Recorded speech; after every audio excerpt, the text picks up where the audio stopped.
Welcome to Unfiltered Fire, the Friday segment of Unlearn the Crap and Level Up podcast. I'm Kathy Baldwin, and this is where I get raw, real, and radically honest. No filters, no edits, just the truth behind what's keeping you stuck and what it really takes to break free. Now let's light it up. Welcome to Unlearn the Crap and Level Up. Your soul is calling. Today's segment of Unfiltered Fire Fridays answers the question that woke me up in the middle of the night. I went to sleep like any other night, but the question that woke me up was, what is the end game of the extreme right? What are they trying to accomplish? What is their methodology, their thought process? And the question was born out of it being so opposed to everything that Unlearn the Crap is about. And so I sought to answer the question based on true understanding. I believe that the only way that we can really understand something is to look at all sides of it. And so while I've been so passionate about my own perspective and my belief in the collaborative movement that's coming in cooperation and community, I have not really opened my mind to understand the other side of the coin, to see the polarity, to understand and empathize with the thoughts and feelings of what the extreme right is thinking and feeling. And so my entire morning was consumed with research. What are their thoughts, their feelings, their fears? What is it that is making them so passionate about their stance that is so opposite of what mine is? And so I looked at global and political issues. I looked at economics. I did a deep dive into every aspect, trying to really understand, because the things that have made me hurt so bad about what is happening that goes so against what I'm thinking, it made me wonder, is the other side feeling exactly the same thing I am? And so what I started to look at were things like the global trade. I looked at the maps of all of the ships. I saw bustling activity around the world, but not at the ports of the US. The ports are ghost towns, they're empty. I looked at what is happening within the world with the Australian election coming up, with the things that are happening with Iran and the threats of being attacked at Iran and the US threat of global sanctions against anyone who buys oil from Iran. And I'm wondering, was this ideological and societal protection, or was this part of greed and looking at the cost of oil? And what would the cost of oil do if Iran was attacked? If the global supply chain were rerouted, what would happen? How would this all affect everything? I looked at all of the protests that are going on around the world. We have our third wave of major protests around the world. We are seeing uprising in campuses, but also things being threatened like media and universities and anything that involves critical thinking. That scares me. We're seeing things like refugees being deported to countries that aren't even their home country. They're not only being deported, they're being given death sentences because they dared to come to a country looking for salvation and solace and a little freedom. I'm looking at what's happening within corporations and how AI is disrupting it. And yet the drive that the shareholders always will see an increase. They cannot ever see a decrease in their shares. That it's not part of the universal law of rhythm, because the law of rhythm states everything goes in and out. It's secular, it's up and down, it's in and out. But yet we're expecting the stock market and shareholder ROI to be a constant trajectory of up. It doesn't align with universal laws. It doesn't fit the fact that everything is in motion and secular. I'm looking at the distrust that is happening within institutions, education, societies.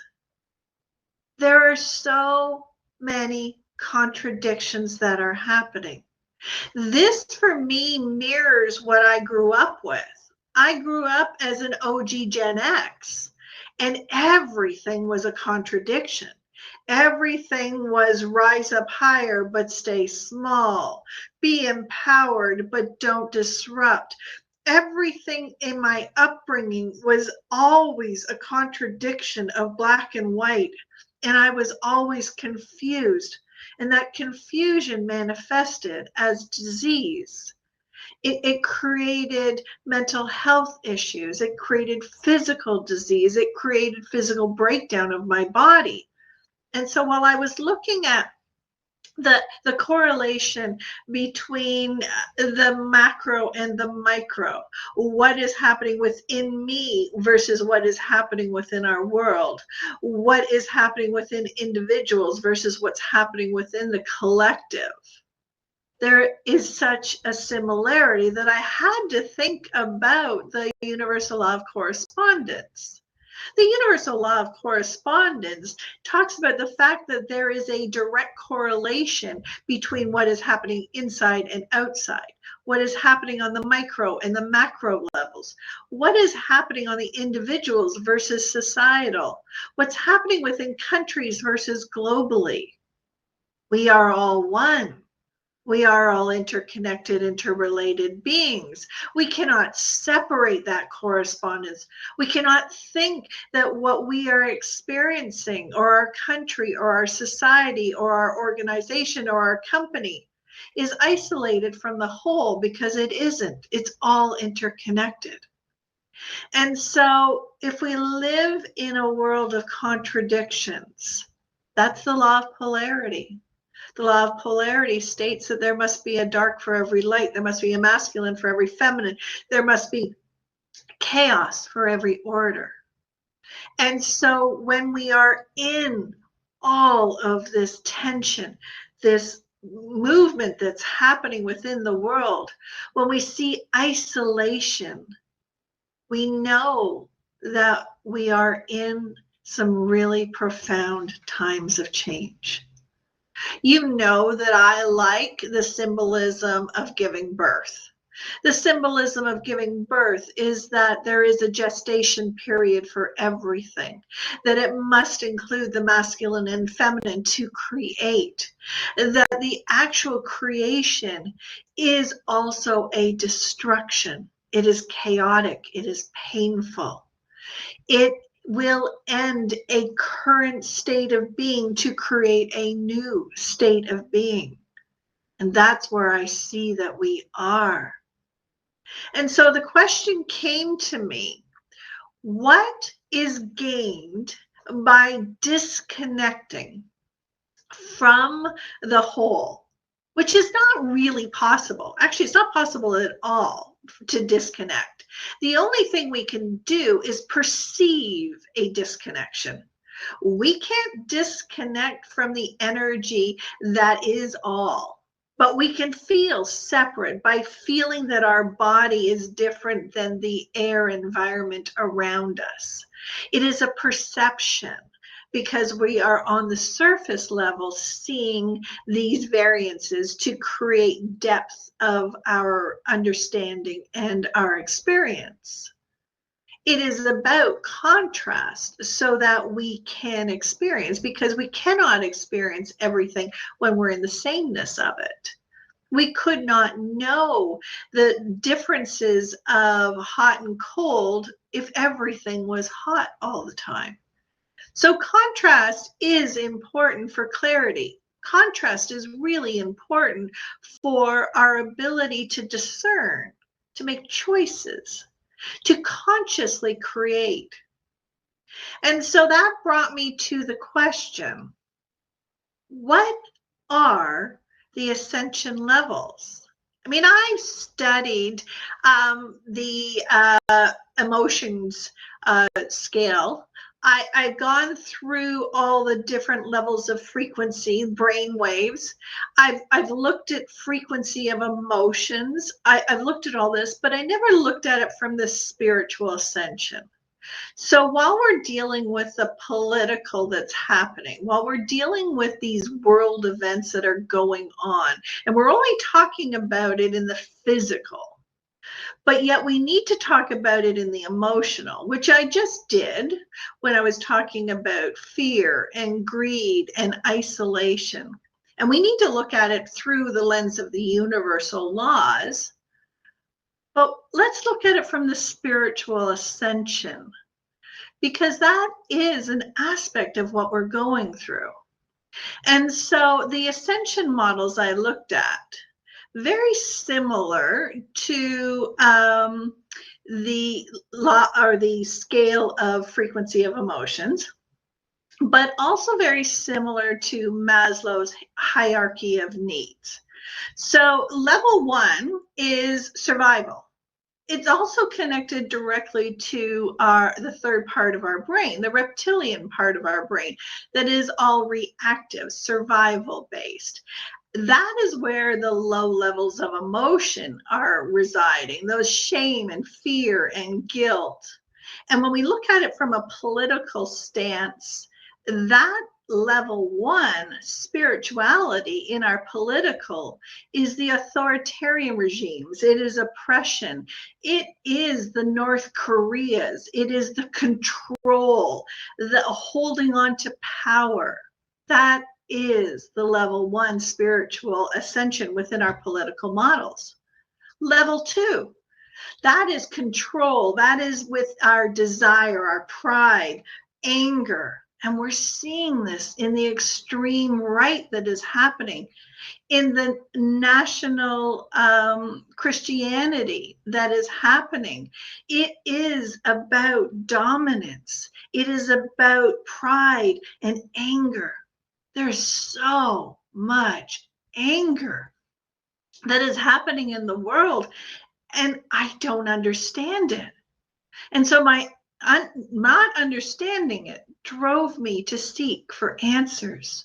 It drove me to seek compassion and understanding. What is happening? What are they thinking? What are they feeling? Where are we in this process? Level 3 is personal to me because that is the breakdown. That is the system that we are seeing and feeling. That's what I talk about in my book, Unlearn the Crap and Level Up, Your Soul is Calling. I talk about the fact that the paradigm shift is happening. We're seeing it on astrological basis. We're seeing it in our technological basis. We're seeing it with the rise of AI. We're seeing it in the breakdown of education, of our models of our workplace. We're seeing this breakdown in our society. It's happening all over. Our structures are falling. They're breaking down. And I keep talking about the fact that this paradigm shift that we're in is calling each and every one of us to rise up, to level up, to find our humanity, our creativity, our imagination, all of these things that are so human. that comes out of the breakdown.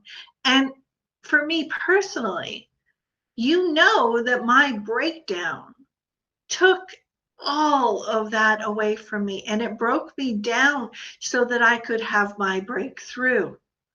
That was the beginning of my unlearn the crap journey and bringing this to the world. So that was my level 3 ascension. And so I see that happening around the world. I see it happening in our businesses. I see all of this breakdown happening. And that leads us to the feelings of grief and confusion and we're the loss of what was. And when we feel those feelings, just like any of the grief process, we try to hold on to what we know. We try to deny that this is happening. No, this reality doesn't make sense. Denial is part of the grief process. But that breakdown is happening. And while we as individuals might try to stop it and hold on to it and go back to the good old days and hold on to what is normal in our current belief systems or our previous belief systems, trying to go back to a place of safety, of security, of the known, those emotions are totally natural, but they don't work. They don't work because the rest of the world is in evolution. It is in progression. It is in movement. Our universe is constantly expanding. We're seeing that in our stars and the not astrologers, that's not the word I'm looking for. Those who study the oh, I'm getting tongue-tied on my words. Forgive me. When we are looking out into space and we're seeing how the orbit of our planets, of our solar systems, of our galaxies, they're spinning, they're going outward. Expansion. That's what we are living in. But yet when we try to hold on to what was, we're trying to hold on to contraction. Now we have massive tension that is happening between the what was and the what is being born. Level 4 is my personal ascension. I believe I've broken through to my level 4, and that's what's being born out of this next level of my podcast, that I'm going to the 5 days, that I've come to a place of acceptance, of integration, of healing, of leadership. And I see some countries, some people, some organizations coming to this place of responsibility and sovereignty and autonomy and owning the fact that we all matter. And that judgment has no place. Judgment is part of the contraction. Judgment is part of what is keeping us small. But that's not the end of the ascension. Our next level, when we level up, is going to be to own co-creation, unity, love. That's where our peace and passion and purpose and prosperity really lie.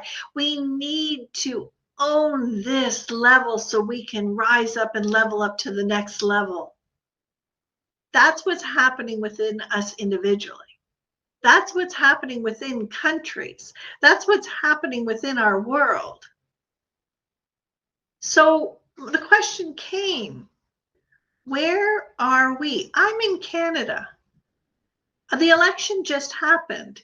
If you listened to last Friday's podcast on Unfiltered Fire, I talked about what I saw in that election process, what I saw in the emotions and the tensions that were happening, in my belief in what is happening within Canada as our new Prime Minister is looking for collaborations and creating new trade agreements and looking for new ways to unite our country.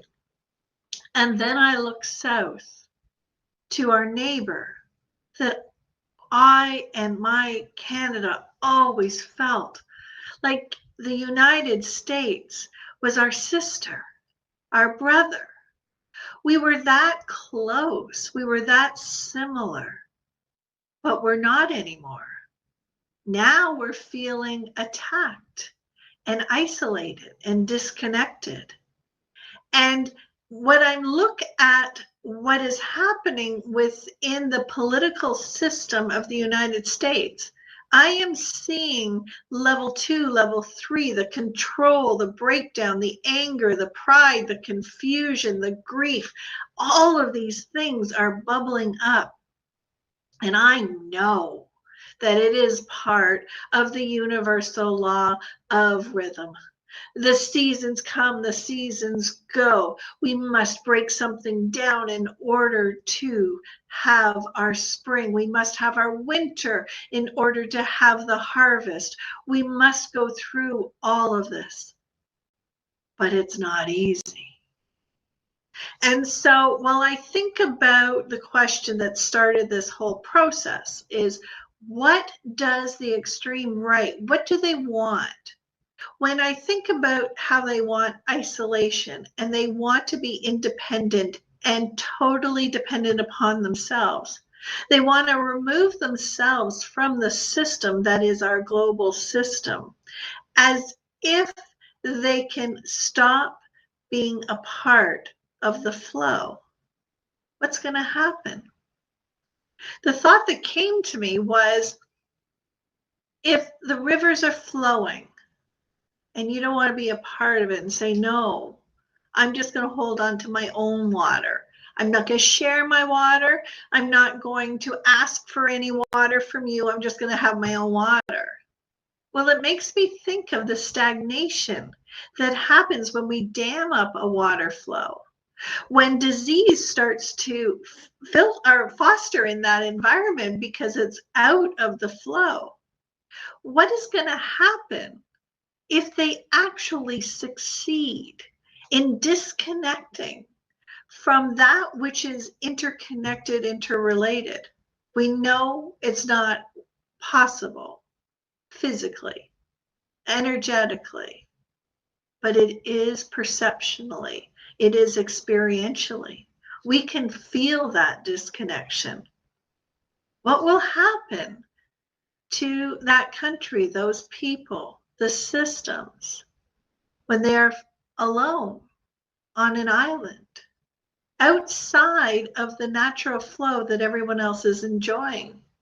What happens if and when we make these collaborative agreements, these trade agreements, and we all start to really bond and build and share and collaborate and grow and expand? That polarity of the isolation is going to foster more anger, more hate, more disconnection. We are witnessing a political crisis and a spiritual one all at once.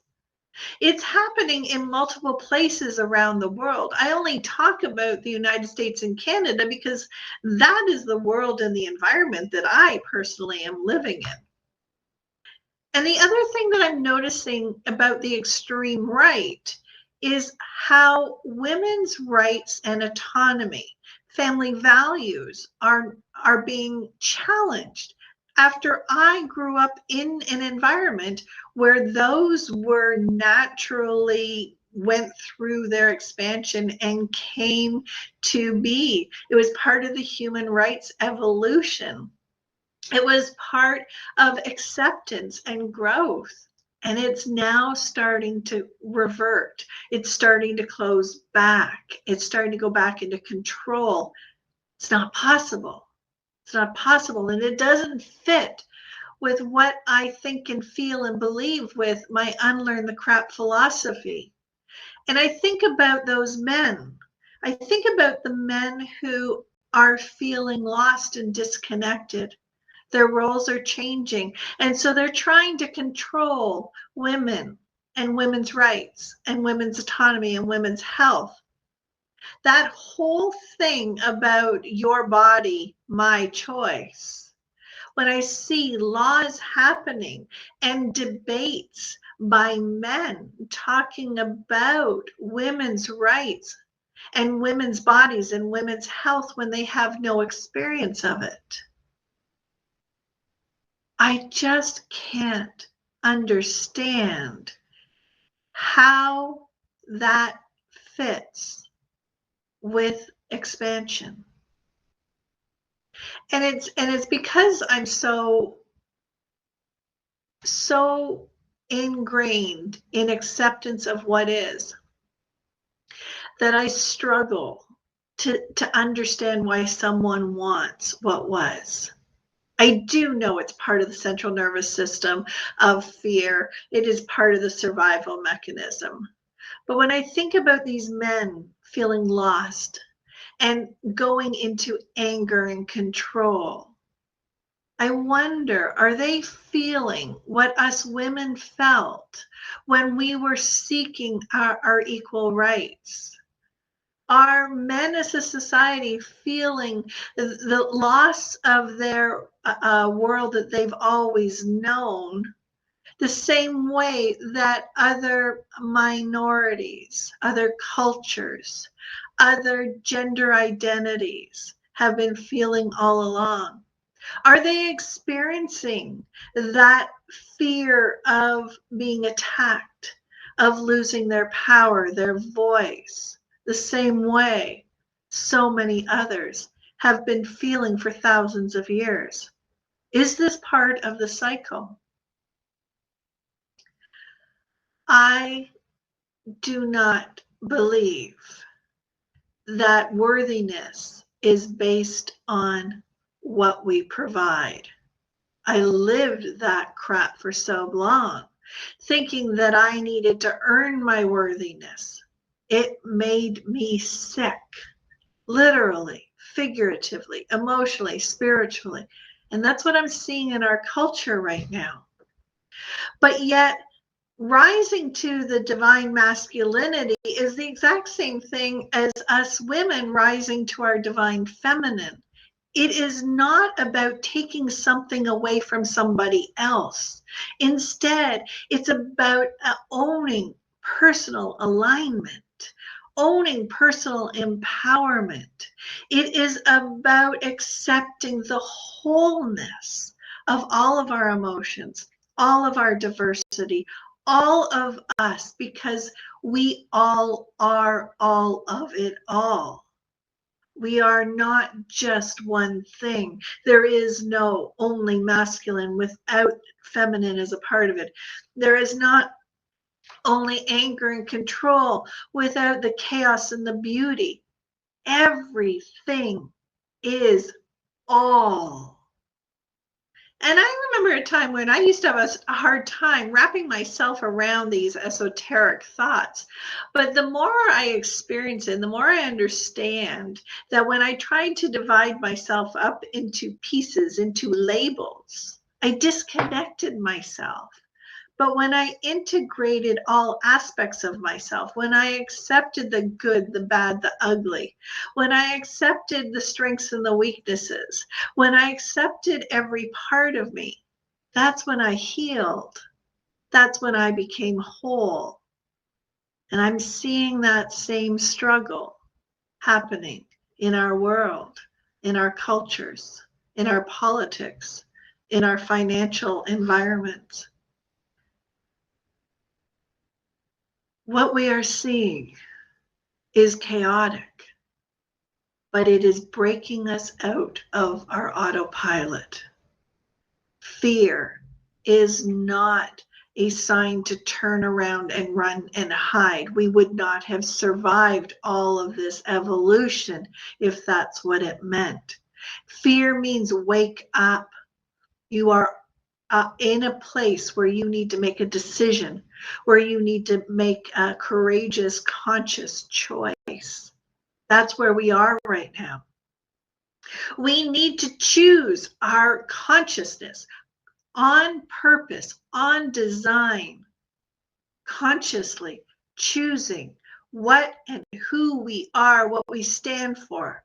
instead of accepting the old programming that is outdated, just like the DOS system is outdated in our world.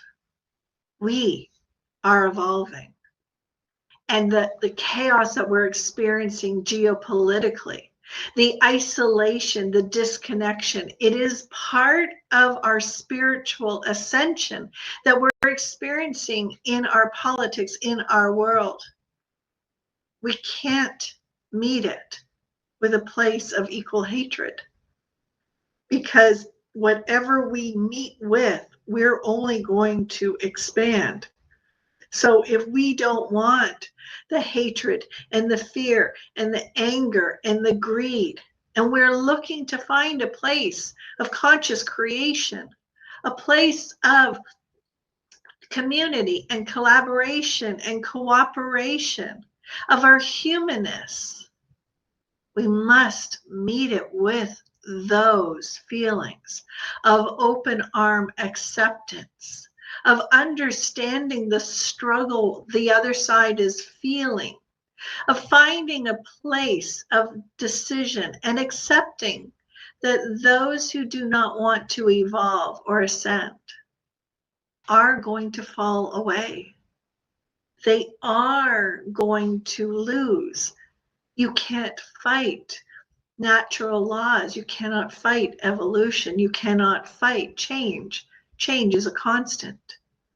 And so when we try to hold on to what was, when we try to protect our needs, our wants, our everything at the expense of others, we are fighting the natural progression that we are in.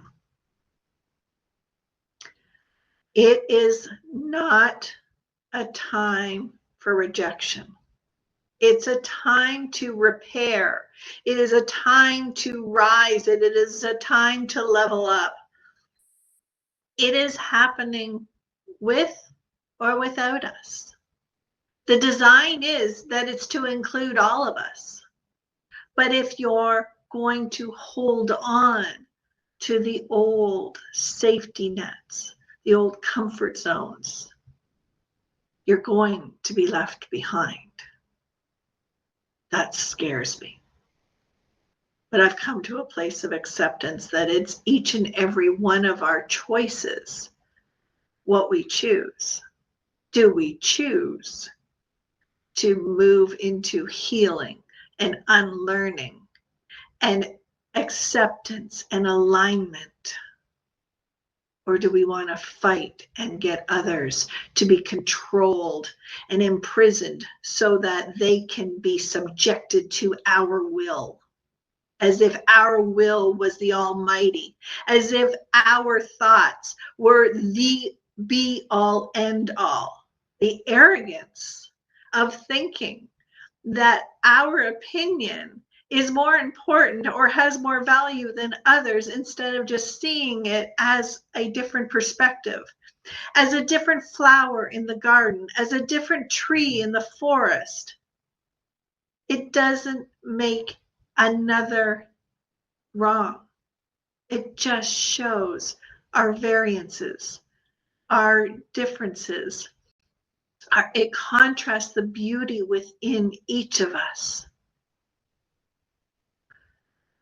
I'm curious, what are you witnessing? What truth are you feeling? What systems are you unlearning? What are you becoming? This has been an episode of Unfiltered Fire Friday with Kathy Baldwin on the Unlearn the Crap podcast. I hope you enjoyed my walking through my thought process. And I wish nothing but the absolute level up best for you and all of us. Thank you for joining me on this episode of The Unlearning Curve. I hope you enjoyed it. If something landed for you today, make sure to follow, like, comment, and share, and check out all the other full interviews and other episodes of Unlearn the Crap and Level Up podcast, where you'll find deeper conversations, expert guests, and real stories from people just like you who are unlearning their crap and choosing clarity. Visit me at kathybaldwin.me and get all my free resources. Check out my coaching programs as well as my books. Until next time, keep showing up, keep unlearning, and keep leveling up because your soul is calling.